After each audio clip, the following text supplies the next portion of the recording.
1 PM news exclusive. ಇವತ್ತಿನ 1 PM news ನಲ್ಲಿ ಸಾಕಷ್ಟು ಸುದ್ದಿಗಳಿದೆ. ಅದರಲ್ಲೂ ಪ್ರಮುಖವಾಗಿ ಹಾಸನದಲ್ಲಿ ಕಾಂಗ್ರೆಸ್ ಒಂದು ಸಮಾವೇಶ ನಡೆಸಿತು. ಅದಕ್ಕೆ ಟಕ್ಕರ್ ಕೊಡೋದಕ್ಕೆ ದಳಪತಿಗಳು ರೆಡಿ ಆಗಿದ್ದಾರೆ. ಅದರ ಜೊತೆಗೆ ಬೆಳಗ್ಗೆಯಿಂದಲೂ ಸಹ ಹೇಳ್ತಾ ಇದ್ದೀವಿ, ಬೆಂಗಳೂರಲ್ಲಿ ಯಾವ ರೀತಿಯಾಗಿ ರಸ್ತೆಗಳಲ್ಲಿ ಗುಂಡಿಗಳು ರಾಜಿಸ್ತಾ ಇದೆ ಅಂತ, ಅದ್ರ ಬಗ್ಗೆ ಸಹ ಮಾಹಿತಿಯನ್ನ ಕೊಡ್ತಾ ಹೋಗ್ತೀನಿ. ಅದ್ರ ಜೊತೆಗೆ ಬಾಣಂತಿಯರ ಸಾವು ಬಳ್ಳಾರಿಯಲ್ಲಿ ಆಗ್ತಾನೇ ಇದೆ. 5ಕ್ಕೆ ಏರಿಕೆ ಆಗಿದೆ ಬಾಣಂತಿಯರ ಸಾವು. ಎಲ್ಲ ಸುದ್ದಿಗಳನ್ನ ಡೀಟೇಲ್ ಆಗಿ ಹೇಳ್ತಾ ಹೋಗ್ತೀನಿ. ಅದಕ್ಕೂ ಮುಂಚೆ ಒಂದು ಪ್ರಮುಖವಾದಂತಹ ಸುದ್ದಿ, ಎಕ್ಸ್ಕ್ಲೂಸಿವ್ ಆದಂತಹ ಸುದ್ದಿ. ಮಧ್ಯಂತರ ಜಾಮೀನನ್ನ ಪಡೆದಿರುವಂತಹ ದರ್ಶನ್ ಈಗ ತಮ್ಮ ಹೊಸ ವರಸೆಯನ್ನ ಶುರು ಮಾಡಿದ್ದಾರೆ. 6 ವಾರಗಳ ಮಧ್ಯಂತರ ಜಾಮೀನನ್ನ ಪಡೆದಿದ್ದಾರೆ ದರ್ಶನ್. ಈಗಾಗಲೇ 5 ವಾರ ಮುಕ್ತಾಯ ಆಗಿದೆ. ಈಗ ಹೊಸ ವರ್ಷ ಶುರು ಮಾಡಿಕೊಂಡಿದ್ದಾರೆ. ಮಧ್ಯಂತರ ಜಾಮೀನು ವಿಸ್ತರಣೆಗೆ ದರ್ಶನ್ ಅರ್ಜಿ ಸಲ್ಲಿಕೆ ಮಾಡಿದ್ದಾರೆ. ಜಾಮೀನು ಅವಧಿ ವಿಸ್ತರಣೆ ಕೋರಿ ಹೈಕೋರ್ಟ್ಗೆ ಅರ್ಜಿ ಸಲ್ಲಿಕೆ ಆಗಿದೆ. ದರ್ಶನ್ಗಿನ್ನೂ ಸಹ ಸರ್ಜರಿ ದಿನಾಂಕ ನಿಗದಿಯಾಗಿಲ್ಲ. ಆದರೆ ಡಿಸೆಂಬರ್ 11ಕ್ಕೆ 6 ವಾರಗಳ ಮಧ್ಯಂತರ ಜಾಮೀನು ಅಂತ್ಯ ಆಗತ್ತೆ. ಹೀಗಾಗಿನೇ ಮಧ್ಯಂತರ ಜಾಮೀನು ವಿಸ್ತರಣೆಗೆ ಅರ್ಜಿ ಸಲ್ಲಿಕೆ ಮಾಡಿದ್ದಾರೆ. ವೈದ್ಯರ ವರದಿಯನ್ನ ಆಧರಿಸಿ ಜಾಮೀನು ವಿಸ್ತರಣೆಗೆ ಮನವಿ ಮಾಡಲಾಗಿದೆ. ಮಧ್ಯಾಹ್ನ ಮಧ್ಯಂತರ ಜಾಮೀನು ವಿಸ್ತರಣೆಯ ಅರ್ಜಿ ಇದೆಯಲ್ಲ, ಅದರ ವಿಚಾರಣೆ ನಡೆಯುತ್ತೆ. ಬಿಪಿ ಏರಿಳಿತದಿಂದಾಗಿ ಸರ್ಜರಿ ಸಾಧ್ಯ ಆಗಿಲ್ಲ ಅಂತ ವಕೀಲರು ಹೇಳಿದ್ದಾರೆ. ದರ್ಶನ್ ಪರ ವಕೀಲರು ಕೋರ್ಟ್ಗೆ ಈಗಾಗಲೇ ಬಿಜಿಎಸ್ ವೈದ್ಯರು ನೀಡಿದಂತ ವರದಿಯನ್ನ ಸಹ ಸಲ್ಲಿಕೆ ಮಾಡಲಾಗಿದೆ ವಕೀಲರಿಂದ. ದರ್ಶನ್ ಪರವಾಗಿ ವಾದ ಮಂಡಿಸಿರುವಂತಹ ಸಿ.ವಿ. ನಾಗೇಶ್ ಅವರು ಅಂದ್ರೆ ರೆಗ್ಯುಲರ್ ಬೇಲ್ ವಿಚಾರಕ್ಕೆ ಸಂಬಂಧಪಟ್ಟಂತೆ ವಾದ ಮಂಡಿಸ್ತಾ ಇದ್ದಂತಹ ಸಂದರ್ಭದಲ್ಲಿ ಈ ಸರ್ಜರಿ ವಿಚಾರ ಏನಾಯ್ತು ಅನ್ನುವಂತಹ ಪ್ರಶ್ನೆ ಬರುತ್ತೆ. ಆಗ ಬಿಪಿ ಏರಿಳಿತದಿಂದಾಗಿ ಸರ್ಜರಿ ಮಾಡೋದಕ್ಕೆ ಸಾಧ್ಯ ಆಗ್ತಾ ಇಲ್ಲ ಅಂತ ಸಿ.ವಿ. ನಾಗೇಶ್ ಅವರು ವಾದವನ್ನ ಮಂಡನೆ ಮಾಡಿದ್ರು. ಆಗ ಜಡ್ಜ್ ಕೇಳಿದ್ರು, ಆ ವರದಿಯನ್ನು ಕೊಟ್ಟಿದ್ದೀರಾ ಹಾಗಾದ್ರೆ ಅಂತ. ಆ ನಂತರದಲ್ಲಿ ವರದಿ ಕೊಟ್ಟಿದ್ದಾರೆ. ಈಗ ಮಧ್ಯಂತರ ಜಾಮೀನನ್ನ ವಿಸ್ತರಣೆ ಮಾಡೋದಕ್ಕೆ ಅರ್ಜಿ ಸಲ್ಲಿಕೆ ಆಗಿದೆ.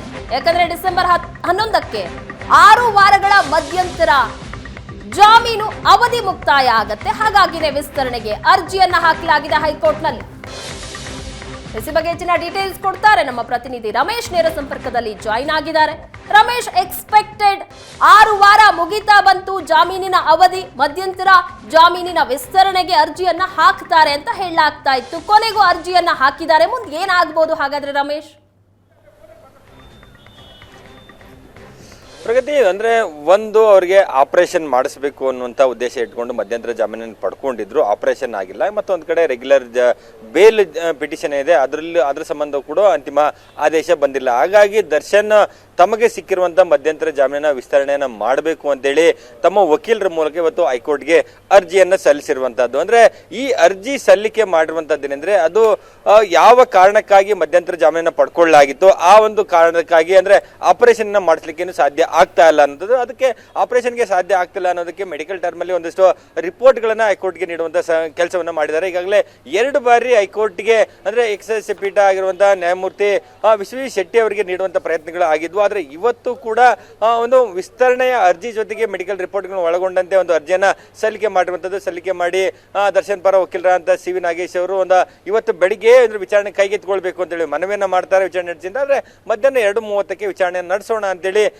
ಕೋರ್ಟ್ ಅವರಿಗೆ ತಿಳಿಸಿ 2:30ಕ್ಕೆ ವಿಚಾರಣೆ ಮುಂದೂಡಿಕೆ ಆಗಿರುವಂತದ್ದು. ಅಂದ್ರೆ ಇಲ್ಲಿ ಇರುವಂತದ್ದೇನೆಂದ್ರೆ ಪ್ರಗತಿ ಅಂದ್ರೆ ದರ್ಶನ್ ರೇಣುಕಾಸ್ವಾಮಿ ಕೊಲೆ ಪ್ರಕರಣದಲ್ಲಿ ಜೈಲಿಗೆ ಹೋದ್ರು. ಬೆಂಗಳೂರಿನಲ್ಲಿ ಒಂದಷ್ಟು ದಿನ ಇದ್ರು. ಅದಾದ ನಂತರ ಬಳ್ಳಾರಿಗೆ ಶಿಫ್ಟ್ ಮಾಡಲಾಗಿದ್ದು. ಬಳ್ಳಾರಿಯಲ್ಲಿ ಅವರಿಗೆ ಆರೋಗ್ಯದ ಸಮಸ್ಯೆ ತೀವ್ರವಾಗಿ ಕಾಣ್ತು ಅನ್ನುವಂತ ನಿಟ್ಟಿನಲ್ಲಿ ಒಂದು ವರದಿಯನ್ನು ತೆಗೆದುಕೊಳ್ತಾರೆ ಬಳ್ಳಾರಿಯ ವಿಮ್ಸ್ ಆಸ್ಪತ್ರೆ ವೈದ್ಯರಿಂದ.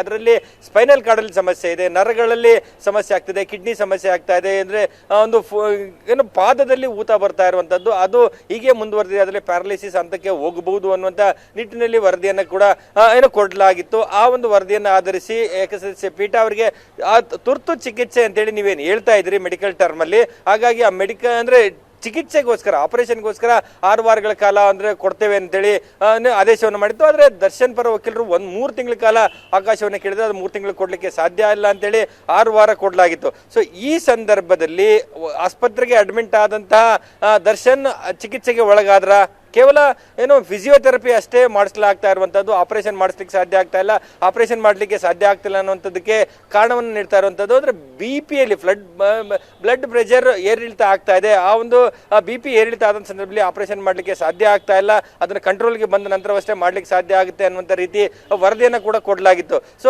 ಆ ಒಂದು ಹಿನ್ನೆಲೆಯಲ್ಲಿ ಇವಾಗ ಮತ್ತೆ ಮಧ್ಯಂತರ ಜಾಮೀನು ವಿಸ್ತರಣೆಗೆ ಹಾಕಿರುವಂಥ ಸಂದರ್ಭದಲ್ಲಿ ಕೂಡ ವೈದ್ಯರ ವರದಿಯನ್ನು ಸೇರಿಸಿ ಹಾಕಿರುವಂಥದ್ದು. ಆದರೆ ಇಲ್ಲಿರುವಂಥ ಪ್ರಶ್ನೆ ಏನಂದ್ರೆ, ಒಬ್ಬ ರೋಗಿಗೆ ಅಂದ್ರೆ ಯಾವುದೇ ಒಂದು ಚಿಕಿತ್ಸೆ ಬೇಕು ಅಂತ ಕೋರ್ಟ್ಗೆ ಅಂದ್ರೆ ಆಸ್ಪತ್ರೆಗೆ ಹೋದಂಥ ಸಂದರ್ಭದಲ್ಲಿ ಅಲ್ಲಿ ಅವರ BP ಕಂಟ್ರೋಲ್ ತೆಗೆದುಕೊಳ್ಳಿಕ್ಕೆ ಇಷ್ಟೊಂದು ದಿನ ಬೇಕಾಗುತ್ತಾ ಅನ್ನುವಂಥದ್ದು. ಅದು ಕೇವಲ ಅದು ಸತ್ಯವನ್ನು ಹೇಳ್ತಿದ್ದಾರಾ ಅಥವಾ ಒಂದು ಮೆಡಿಕಲ್ ಟರ್ಮ್ ಅಲ್ಲಿ ಕೋರ್ಟ್ಗೆ ಒಂದು ವರದಿಯನ್ನು ನೀಡಬೇಕು ಅಷ್ಟೇ ವರದಿಯನ್ನು ಕೊಡ್ತಾ ಇದ್ದಾರಾ? ಅಂದ್ರೆ ಮತ್ತೊಂದು ಕಡೆ ದರ್ಶನ್ಗೆ ಆಪರೇಷನ್ ಮಾಡಿಸ್ಕೊಳ್ಳಿಕ್ಕೆ ಇಷ್ಟ ಇಲ್ವಾ? ಇಷ್ಟ ಇಲ್ಲದೆ ಈ ಒಂದು ಅವಧಿಯನ್ನು ಹೇಗಾದ್ರೂ ಮಾಡಿ ಸ್ವಲ್ಪ ದಿನ ಮುಂದೂಡಿಕೆ ಮಾಡಿಕೊಂಡು ಅಷ್ಟೊತ್ತಿಗೆ ರೆಗ್ಯುಲರ್ ಜಾಮೀನು ಸಿಕ್ಕಿದ್ದೆ ಆದಲ್ಲಿ ಅದಾದ ನಂತರ ತಾವು ಏನ್ ಮಾಡ್ಕೊಂಡ್ರು ನಡೆಯುತ್ತೆ ಅನ್ನುವಂಥ ನಿಟ್ಟಿನಲ್ಲಿ ಒಂದಿಷ್ಟು ಲೆಕ್ಕಾಚಾರವನ್ನು ಹಾಕಿಕೊಂಡಂತೆ ಮೇಲ್ನೋಟಕ್ಕೆ ಕಾಣ್ತಾ ಇರುವಂಥದ್ದು. ಆದರೆ ಇವತ್ತೇನು ಮಧ್ಯಂತರ ಜಾಮೀನನ್ನು ವಿಸ್ತರಣೆಗೆ ಕೋರಿ ಅರ್ಜಿಯನ್ನು ಸಲ್ಲಿಸಿದರೆ ಅದ್ರ ಮಧ್ಯಾಹ್ನ ವಿಚಾರಣೆಗೆ ಬರುತ್ತೆ.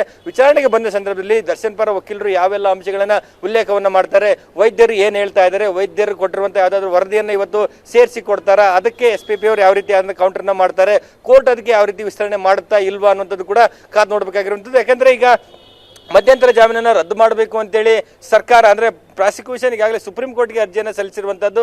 ಸುಪ್ರೀಂ ಕೋರ್ಟ್ನಲ್ಲಿ ಕೂಡ ಅರ್ಜಿ ಬಾಕಿ ಇರುವಂಥದ್ದು. ಆ ಅರ್ಜಿ ಮುಂದಿನ ಸೋಮವಾರ ಅಥವಾ ಶುಕ್ರವಾರ ವಿಚಾರಣೆಗೆ ಬರುವಂಥ ಸಾಧ್ಯತೆಗಳಿರುವಂಥದ್ದು. ಸೊ ಈ ಹಂತದಲ್ಲಿ ನ್ಯಾಯಪೀಠ ಇದನ್ನು ಹೇಗೆ ತೀರ್ಮಾನವನ್ನು ತೆಗೆದುಕೊಳ್ತದೆ, ಒಂದು ವೇಳೆ ಆಪರೇಷನ್ ಈವರೆಗೆ ಆಗಿಲ್ಲ ಅನ್ನುವಂಥದ್ದಾದ್ರೆ ಅಥವಾ ಇನ್ನೂ ನಿರ್ಧಾರ ಮಾಡ್ಲಿಕ್ಕೆ ಸಾಧ್ಯ ಆಗ್ತಿಲ್ಲ ಅಂತಂದ್ರೆ ವಿಸ್ತರಣೆ ಮಾಡೋದು ಬೇಡ, ಜೈಲಿಗೆ ವಾಪಸ್ ಹೋಗ್ಲಿ ಅನ್ನೋದು ನಿರ್ಧಾರಕ್ಕೆ ಬರ್ತಾರಾ ಅಥವಾ ವಿಸ್ತರಣೆ ಮಾಡ್ತಾರಾ ಅಥವಾ ಅಷ್ಟರೊಳಗಾಗಿ ರೆಗ್ಯುಲರ್ ಬೇಲ್ ಪಿಟಿಷನ್ ಆದೇಶ ಹೊರಗೆ ಬರುತ್ತಾ? ಈ ಎಲ್ಲ ರೀತಿಯಾದಂತ ಒಂದು ಕ್ಲಾರಿಟಿ ಸಿಗ್ತಾ ಇಲ್ಲ. ಆ ಒಂದು ವಿಚಾರದ ನೋಡ್ತಾ ಹೋದ್ರೆ ಈಗ ಸದ್ಯಕ್ಕೆ ಇವತ್ತು ಮಧ್ಯಾಹ್ನ ವಿಚಾರಣೆ ನಡೆಯುತ್ತೆ.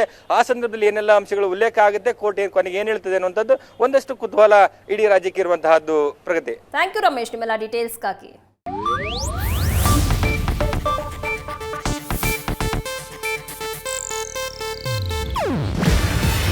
ಇದು ಏಷ್ಯಾನೆಟ್ ನ್ಯೂಸ್ ನೆಟ್ವರ್ಕ್ ಪ್ರಸ್ತುತಿ. ನೀವು ನೋಡ್ತಿದ್ದೀರಾ ಏಷ್ಯಾನೆಟ್ ಸುವರ್ಣ ನ್ಯೂಸ್.